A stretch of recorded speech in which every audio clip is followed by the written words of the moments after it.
There may not be another filmmaker working today whose track record is as unpredictable as David Gordon Green's. While Green started his career making small, slice-of-life independent films like George Washington and All the Real Girls, he eventually became a studio comedy filmmaker with Pineapple Express and The Sitter, before taking a stab at iconic horror franchises with the controversial Halloween reboot trilogy and the critically reviled legacy sequel The Exorcist, Believer. While it is evident that Green seems to work best when he is working off of a limited budget, he also has a knack for genre storytelling that is undeniable. The one film on his resume that truly allowed him to satisfy both of these sensibilities was the underrated neo-noir thriller Undertow. Although it was not a significant hit upon its initial release, Undertow received a perfect rating from Roger Ebert, who said that Green's films leave some audiences unsettled because they do not proceed predictably according to the rules. Set in an isolated pig farm within the deep American South, Undertow focuses on two young brothers who are caught up within a murder mystery.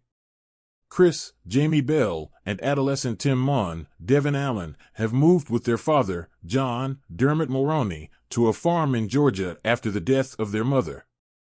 Although they are largely cut off from the rest of society, the Munn family is content to remain in isolation, as Chris in particular tends to have a hard time dealing with the rules set up by law enforcement.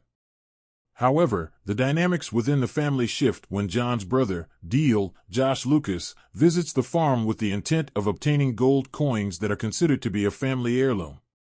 After Deal murders John, Chris and Tim are forced to go on the run as they try to protect their father's coins.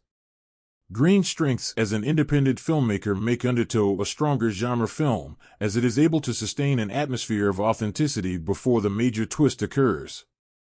The film isn't long, but it does spend just enough time establishing the father-son dynamics so that John's death becomes particularly crushing.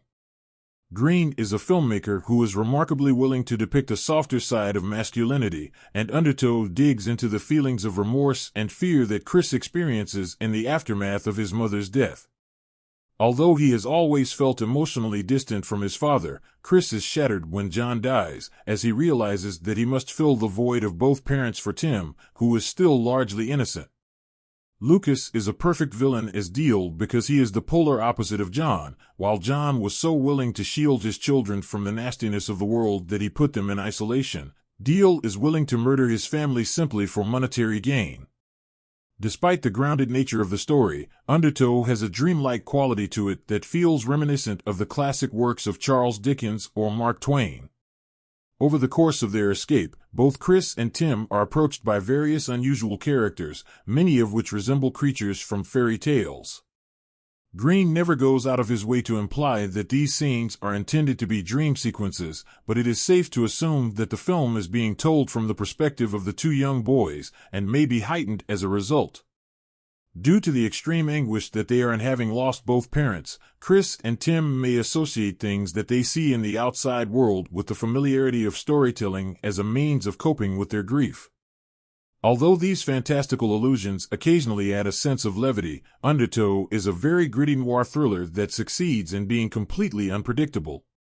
Lucas is absolutely terrifying, as despite how villainous his character is, it is understandable why capitalistic pressures may have forced a troubled man to unleash his dark side. Ebert often praised filmmakers who try to branch out and do things radically differently, and Undertow is certainly a film that is challenging to classify under just one genre. Undertow is streaming on Tubi in the United States.